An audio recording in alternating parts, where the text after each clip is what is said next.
All right. Hey, shalom, shalom. First and foremost, I want to give all praises, honor, and glory unto Yahweh, Bahashem, Yahweh Shai, Bahashem, Rachakodash. A double honors unto the apostles and the elders of Great Millstone. Peace and salutations to the Akim and to the elect that are scattered across the four corners of this earth, puts in this truth and faith and in all sincerity. I'm the brother Shamala from the GMS Houston camp, and this is going to be, a lesson, going into basically the latest news, right? From, what I read today.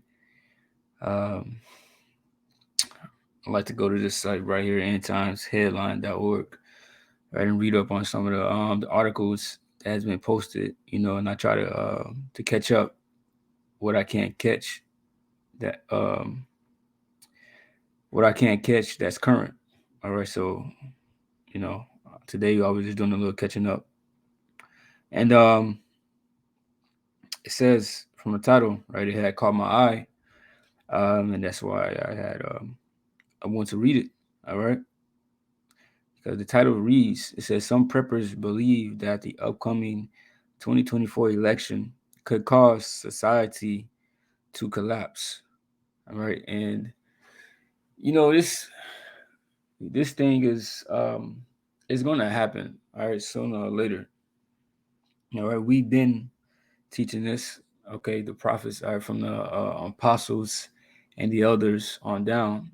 All right, this is something that we always go into about the end of this current world, which the world, in the sense of Esau's world, which is his rulership and his control and his vice grip of wickedness over the planet Earth. All right. But you see, you got everyday people now that see this is going to come as well. All right. Because these preppers, what do? All right. They prepare for doomsday and they prepare for the worst to happen in society. All right. And this article is going to go into the mindsets out of some of these people and what they believe will happen. And I will read this article. And I'm going to grab two precepts. I'm going to be out of your hair. So, starting, right? It says Breck Wagner looks out the windows of her home in North Carolina and sees disaster coming, not immediately, but someday, as hurricanes and other storms supercharged by climate change barrel up the eastern seaboard, drenching neighborhoods, knocking out power, and destroying roads. But it's not the storm she's worried about. Not exactly.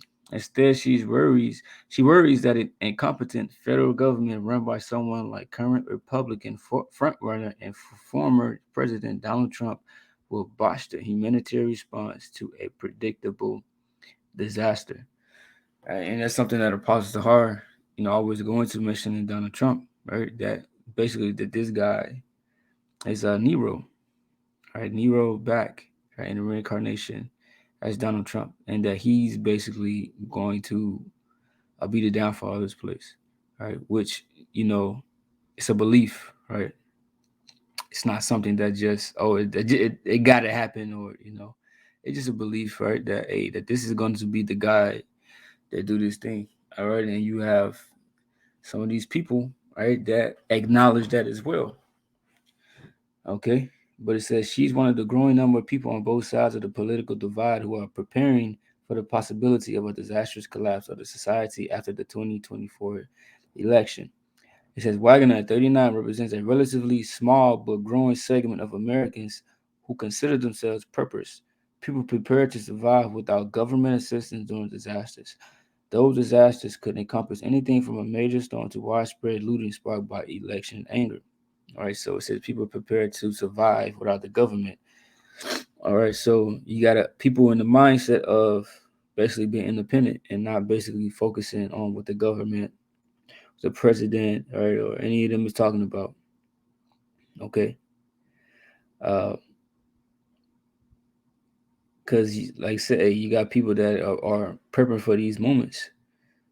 Okay, you got people that basically have a disdain for the government, right? You don't got a lot of people prepared to survive without their help, right? Because you got a lot of people that is going to depend on them and is going to want that assistance, right? Because you got a lot of people, especially Jake, all right, that get these government benefits, all right, and things of that nature, and they can't, afford to ditch the government. All right, it's like they're on life support.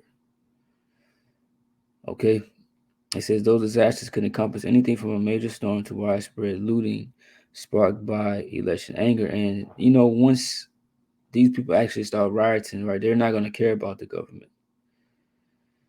They're not going to care about any type of politics or anything like that. When things really, really get bad, when society really collapse, because once it collapses, there's no coming back.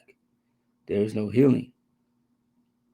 Jeremiah, what he said in the book of Jeremiah, what is it, the 51st chapter, that we would have healed Babylon.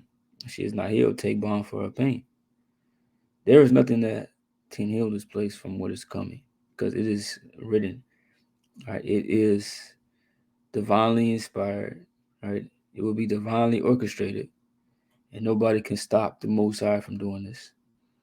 It says in the past 12 months, 39% of millennials and 40% of Gen Zers reported having spent money on prepping, according to Finder.com, which has collected similar data since at least 2017. So you got a lot of people spending their dollars, their hard-earned dollars, right, on prepping. Right, they're prepping for doomsday. They're prepping for the worst. And it says since 2017. All right, but it says in the past 12 months, it gave the percentage, all right, which is a very high percentage, all right, when you're dealing with this category of people. All right, so on the other hand, you got people, spending money on cars, clothes, going to the club, right? Like it says in the days of Noah, people bought, they sold, they drink, all right, until the destruction came. But you got people actually prepping, for what's coming. And, this is to no avail, because there's nothing that they can do to be protected from this time if they're not under the shadow and protection of Yahweh, Hashem, Yahweh Shai, which Yahweh is the name of the Heavenly Father, and Yahweh Shai is the name of his Son. That is the true name of the Messiah. Okay. But it says overall, almost 30% of Americans surveyed reported taking some steps toward emergency preparedness last year, up from about 25% in 2017, according to the annual Finder survey. On the left, you have people afraid Trump's going to declare himself dictator of the United States, and people on the left are going to end up as targets in some sort of authoritarian system, say prepping expert and author Brad Garrett. So hey, look at the energy, man. They think that Trump is gonna do something crazy. All right, which, man, that dude got it in him, bro. If you just see his behaviors and his character, right? That man got high potential to do something like that. Like you said, hey, believe that he's Nero. Okay, you can go read up on the history of Nero. All right, but it says that people are worried about ending up in some authoritarian system. Now, when you look up authoritarian, right, it says favoring or enforcing strict obedience to authority at the expense of personal freedom. All right, so strict obedience to authority. So your freedom doesn't matter at this point. You just have to obey. That's what it's coming down to. Be obedience to the system, right, and to the system that they're pushing, which they're going to the NWO, right, the technocracy, right. It's going to get really weird and really wicked, but they're going to want you to be in full compliance with their plans, and if not, there will be consequences. And when you look at the synonyms on this word authoritarian, it says autocratic, dictatorial, totalitarian, despotic, tyrannical, autarchic, draconian. And what does that make you think of when you hear the word draconian? Revelation, the 13th chapter, right? Which I will read that. All right. I'm going to finish this out real quick. It says,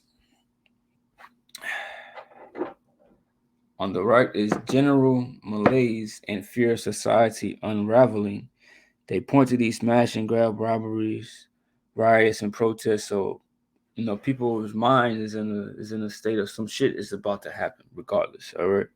One expert consulted by USA Today said a failure or perceived failure of government is always the trigger for people to begin prepping. He said the number of younger, more liberal people prepping indicates a loss of trust in government. That's the impetus for all the preppers I've ever dealt with. They saw something and felt the government could not or would not help, said Chad Huddleston of Southern Illinois University at Edwardsville, a professor and anthropologist who has studied the prepper community extensively. Huddleston said it's important to distinguish between the large numbers of people who consider being prepared for emergencies, their civic and family responsibility, and those who are sometimes eagerly awaiting societal collapse. But he said the number of people deliberately preparing for a crisis tied to a Trump and Biden election is growing. All right, so that's the sentiment right now, man. All right, they believe something will happen. Now, this is Revelation 13 and 11. All right, like I promised you. Revelation 13 and 11. And I beheld another beast coming up out of the earth. All right, and when you go up and go into this beast, all right, it represents something. All right, it's symbolic, and it's going into basically Esau's ruling power structure, which today you have the NATO, all right, and the EU. Okay, you can just look it up and go into a brief Wikipedia read if you're not familiar, all right, with the NATO and the EU. Okay, which is basically Rome all over again. All right, the power structure of Rome. All right, which was the dragon. All right, so that's what this chapter is mainly going into. The beginning of Esau's rulership. Right, starting from the first verse. From the Greeks. All right, it's going into how America was birthed out of Britain, the end of it by the Russians, and then it goes into basically what this beast system, all right, what Esau basically will be pushing, during his rulership, all right, from the wars, all right, leading down to, the Charagma, right, because he wants, a new system set up, and all of this is patterned after Rome, all right, the image of the beast, all right, and he's pushing, like I said, for that agenda, for the, like I said, the NWO or the New World Order, all right, uh, to be established, right? And he wants that charagma, right? Revelation 13 and 16, all right, to be implanted in your skin to have complete control over you, all right? But since I beheld another beast coming up out of the earth, and he had two horns like a lamb, and spake as a dragon. All right, now when you think of a lamb or a sheep, right? You don't look at a sheep as something to be terrified of, right? Let's say if you're walking down the street and you see a pit bull, you will immediately run, all right? Especially if it looks, kind of hostile, all right? But if you see a sheep or a lamb, right? You're not gonna think nothing of it. You're not gonna think it's dangerous, right? It's not like seeing a lion. Okay, so it says it has two horns like a lamb, right? And when you go to the two horns, it goes into the Democratic and the Republican parties. All right. So the political party, the two political parties, and they appear to be as lambs. All right, as if they're on your side. They are for you.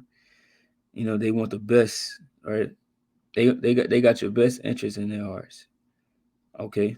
That is what they portray themselves to be, to win you over. All right, but it says, and he spake as a dragon. Okay, so on the other hand, he spake as a dragon. All right, basically the true colors. Okay, because the Republican parties and the Democratic parties, right, which goes back to the plebeians and the patricians, but the plebeians are the Democratic party, and the patricians are the Republicans. Okay, they're all on the same team. All right, they're all on the same team, and they're all ran by the elites. But when you go to Dragon, because when we looked up the word authoritarian, what was the synonyms for it? It was Draco. All right, and right here you got this right here. Strong's G 1404. Dracon. Dracon. All right, Dracon. It says a dragon, a great serpent, a name for Satan. All right, a fabulous kind of serpent. All right, but when you go to, let me see, let me pull it up on Google. Right, when you go to Draco, the Athenian lawgiver. Draco, the Athenian. Let me pull it up.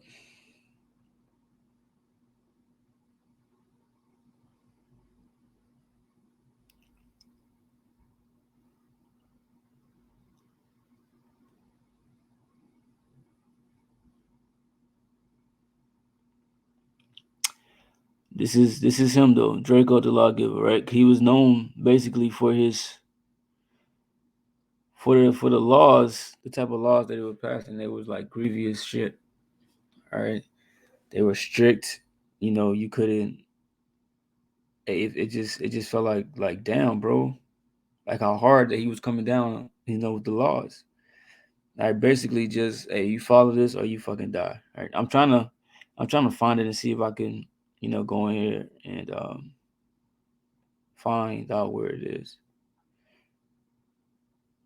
Right. It said the laws were particularly harsh. For example, any debtor whose status was lower than any that of a creditor, right, was forced into slavery. The punishments were more lenient for those owing a debt to a member of the lower caste. The death penalty was the punishment for even minor offenses, such as stealing a cabbage. Concerning the liberal use of the death penalty in the draconian code, it said Plutarch states it is said that Dracon himself, Dracon, I believe that's what it said. Right, yeah. When you go back to here, Dracon. Look at this word, Dracon. All right. It said that Draco himself, when asked why he had fixed the punishment of the death for most offenses, answered that he considered these lesser crimes to deserve it, and he had no greater punishment for the more important ones. All right, so you can read this, man, and do some research on uh, Draco. Right? It says since the 19th century, the adjective draconian, right, refers to similar unforgiving rules or laws. All right, so bro, you could just basically put to death for nothing. You come up against the government, all right, if you want, you are out of here, right? That's the type of laws that they're gonna have in effect. Okay, so that's what we're coming into. The time we're coming into. It's like either you get down, all right, or you lay down. All right, and Esau has no problem with shedding blood because he wants to get this thing up and running. All right. Now I got one more scripture for you. Second Esdras 15 and 14. It says, "Woe to the world and to them that dwell therein." All right, which woe basically goes into destruction. All right, because that's what's coming to this place, and it has been rightfully earned. For the sword and the destruction draws nigh, and one people shall stand up and fight against another, and swords in their hands. All right, and the modern day sword, all right, is the gun, but the missiles or the ICBM, intercontinental ballistic missiles. are also known as swords. All right, those are modern day swords. So you're gonna have people just in a state of riot and uproar and going to war with each other. All right, you're just gonna have complete, what they say, civil unrest. All right, you're gonna have people going crazy, man, everywhere. All right, from what's coming, it's gonna have these people just in a psychotic mindset. All right, which says that love shall wax cold, right? Because of sin abounding, right? Matthew 24. Okay, the love of many shall wax cold, right? Because of sin. It says, "For there shall be sedition among men, and invading one another." All right, sedition basically like uprising against the government, right? They shall not regard their kings nor princes, and the course of their actions shall stand in their power. All right, so they're not going to worry about the authority that's set up. All right, they're going to start rioting. They're going to start going against the government. All right, and what you think that's going to cause Esau to do? But he going to roll in. All right, what Isaiah, the 59th chapter, speaks about him rolling in like a flood to try to, to establish order, because he's going to cause all of these things, but then he's going to have a solution for it as well. And he's basically just want to be justified in doing it. All right, he's a serpent like, man. All right.